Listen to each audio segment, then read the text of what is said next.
जय श्री राम। यहाँ तक की रामायण कथा में कह चुकी हूँ। आगे की कथा इस प्रकार है।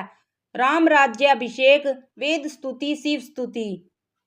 अवधपुरी बहुत ही सुंदर सजाई गई। देवताओं ने पुष्पों की वर्षा की, झड़ी लगा दी। श्री रामचंद्र जी ने सेवकों को बुलाकर कहा कि तुम लोग जाकर पहले मेरे सखाओं को स्नान कराओ। भगवान के वचन सुनते ही सेवक जहां तहां दौड़े और तुरंत ही उन्होंने सुग्रीव आदि को स्नान कराया। फिर करुणा निधान श्री राम जी ने भरत जी को बुलाया और उनकी जटाओं को अपने हाथों से सुलझाया। तदंतर भगत वत्सल कृपालु प्रभु श्री रघुनाथ जी ने तीनों भाइयों को स्नान कराया। भरत जी का भाग्य और प्रभु की कोमलता का वर्णन अरबों शेष जी भी नहीं कर सकते। फिर श्री राम जी ने अपनी जटाएं खोली और गुरु जी की आज्ञा मांग कर स्नान किया। स्नान करके प्रभु ने आभूषण धारण किए। उनके सुशोभित अंगों को देखकर सैकड़ों कामदेव लजा गए। इधर सासुओं ने जानकी जी को आदर के साथ तुरंत ही स्नान करा के उनके अंग अंग में दिव्य वस्त्र और श्रेष्ठ आभूषण भली भांति सजा दिए। श्री राम जी के बाईं ओर रूप और गुणों की खान रमा शोभित हो रही है। उन्हें देखकर सब माताएं अपना जन्म सफल समझकर हर्षित हुई। काकभुसुंडी जी कहते हैं, हे पक्षीराज गरुड़ जी सुनिए। उस समय ब्रह्मा जी, शिव जी और मुनियों के समूह तथा विमानों पर चढ़कर सब देवता आनंद कंद भगवान के दर्शन करने के लिए आए। प्रभु को देखकर मुनि वशिष्ठ जी के मन में प्रेम भर आया। उन्होंने तुरंत ही दिव्य सिंहासन मंगवाया, जिसका तेज सूर्य के समान था, जिसका सौंदर्य वर्णन नहीं किया जा सकता। ब्राह्मणों को सिर नवाकर श्री रामचंद्र जी उस पर विराज हुए। श्री जानकी जी के सहित रघुनाथ जी को देखकर मुनियों का समुदाय अत्यंत ही हर्षित हुआ। तब ब्राह्मणों ने वेद मंत्रों का उच्चारण किया। आकाश में देवता और मुनि जय हो ऐसी पुकार करने लगे। सबसे पहले मुनि वशिष्ठ जी ने तिलक किया। फिर उन्होंने सब ब्राह्मणों को आज्ञा दी। पुत्र को राज सिंहासन पर देखकर माताएं हर्षित हुई। उन्होंने बार बार आरती उतारी। उन्होंने ब्राह्मणों को अनेकों प्रकार के दान दिए और संपूर्ण याचकों को अयाचक बना दिया। त्रिभुवन के स्वामी श्री रामचंद्र जी को सिंहासन पर देखकर देवताओं ने नगाड़े बजाए। आकाश में बहुत से नगाड़े बज रहे हैं। गंधर्व और किन्नर गा रहे हैं। अप्सराओं के झुंड नाच रहे हैं। देवताओं और मुनि परमानंद प्राप्त कर रहे हैं। भरत, लक्ष्मण और शत्रुघ्न, विभीषण, अंगद, हनुमान और सुग्रीव आदि सहित क्रमशः छत्र, चवर, पंखा, धनुष, तलवार, ढाल और शक्ति लिए वे सुशोभित हैं। श्री सीता जी सहित सूर्य वंश के भूषण श्री राम जी के शरीर में अनेकों कामदेवों की छवि शोभा दे रही है। नवीन जलयुक्त मेघों के समान सुंदर श्याम शरीर पर पीताम्बर देवताओं के मन को भी मोहित कर रहा है। मुकुट, बाजूबंद आदि विचित्र भूषण अंग अंग में सजे हुए हैं। कमल के समान नेत्र हैं, चौड़ी छाती है और लंबी भुजाएं हैं। जो उनके दर्शन करते हैं वे मनुष्य धन्य हैं। हे पक्षीराज गरुड़ जी, वह शोभा, वह समाज और वह सुख मुझसे कहते नहीं बनता। सरस्वती जी, शेष जी और वेद निरंतर उसका वर्णन करते हैं और उसका रस महादेव जी ही जानते हैं। सब देवता अलग अलग स्तुति करके अपने अपने लोक को चले गए। तब बाटों का रूप धारण किए चारों वेद वहां आए जहां श्री राम जी थे। कृपा निधान सर्वज्ञ प्रभु ने उनका बहुत ही आदर किया। इसका वेद किसी ने कुछ भी नहीं जाना। वेद गुणगान करने लगे। सगुण और निर्गुण रूप, हे अनुपम रूप, लावण्य युक्त, हे राजाओं के शिरोमणि, आपकी जय हो। आपने रावण आदि प्रचंड प्रबल और दुष्ट निशाचरों को अपनी भुजाओं के बल से मार डाला।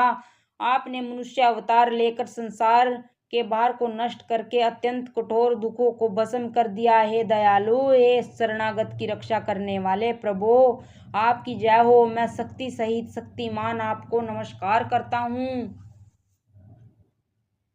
हे हरे, आपकी दुस्तर माया के वशीभूत होने के कारण देवता, राक्षस, नाग, मनुष्य और चर अचर सभी काल कर्म और गुणों से भरे हुए दिन रात अनंत भव के मार्ग में भटक रहे हैं। नाथ, इनमें से जिनको आपने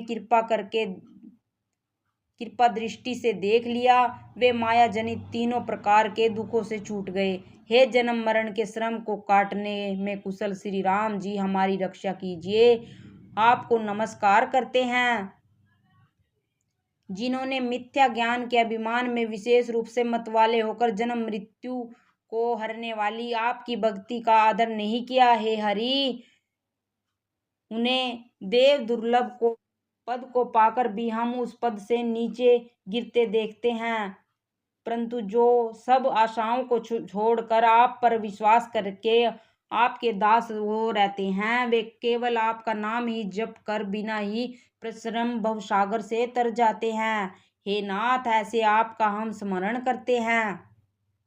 जो चरण शिव जी और ब्रह्मा जी के द्वारा पूज्य हैं तथा जिन चरणों की कल्याणमयी रज का स्पर्श पाकर गौतम ऋषि की पत्नी अहिल्या तर गई, जिन चरणों के नख से मुनियों द्वारा वंदित त्रिलोक्य को पवित्र करने वाली देव नदी गंगा जी निकली और ध्वजा, वज्र, अंकुश और कमल, इन चिन्हों से युक्त चरणों में वन में फिरते समय कांटे चुभ जाने से गड्ढे पड़ गए। हे मुकुंद, हे राम, हे रमापति, हम आपकी उन्हीं दोनों चरण कमलों को नित्य भजते रहते हैं। वेद शास्त्रों ने कहा कि जिसका मूल अव्यक्त प्राकृतिक है, जो प्रवाह रूप से अनादि है, जिसके 4 त्वचाएं, 6 तने, 25 शाखाएं और अनेकों पत्ते और बहुत से फूल हैं, जिसमें कड़वे और मीठे 2 प्रकार के फल लगे हैं, जिस पर एक ही बेल है जो उसी के आश्रित रहती है, जिसमें नित्य नए पत्ते और फूल निकलते रहते हैं, ऐसे संसार वृक्ष स्वरूप आपको हम नमस्कार करते हैं। ब्रह्मा अजन्मा है, अद्वितीय है, केवल अनुभव से ही जाना जाता है और मन से परे हैं।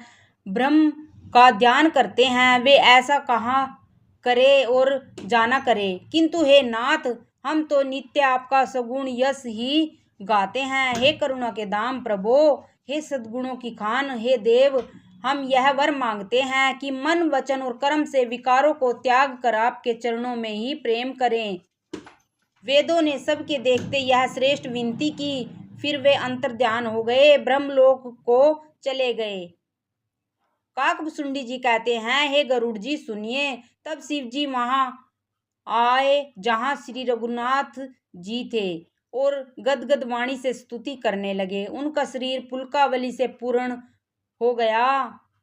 हे राम, हे रमा रमण लक्ष्मीकांत, हे जन्म मरण के संताप का नाश करने वाले, आपकी जय हो। आवागमन के भय से व्याकुल इस सेवक की रक्षा कीजिए। हे अवधपति, हे देवताओं के स्वामी, हे रमापति, हे विभो, मैं शरणागत आप से यही मांगता हूँ कि हे प्रभु मेरी रक्षा कीजिए।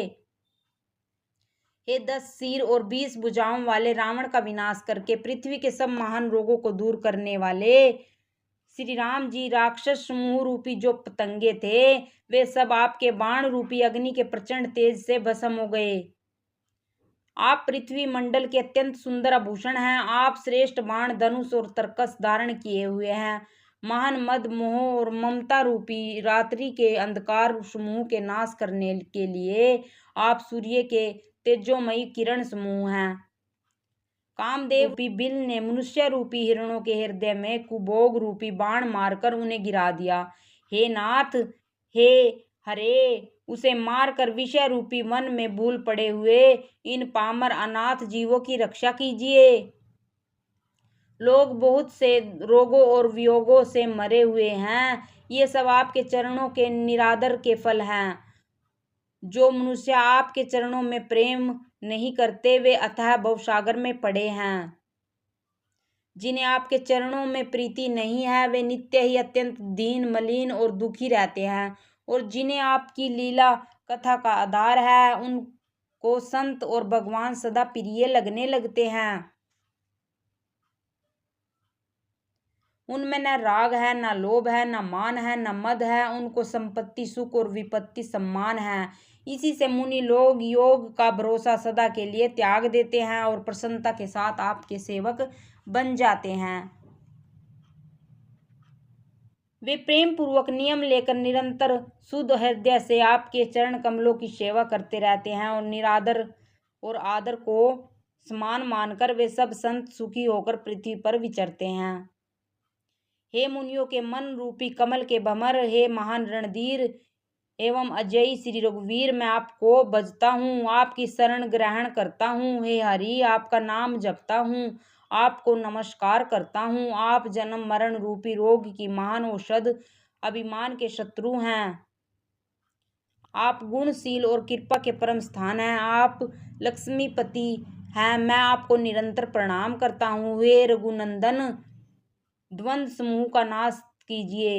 हे पृथ्वी का पालन करने वाले राजन, इस दीन जन की ओर भी दृष्टि डालिए।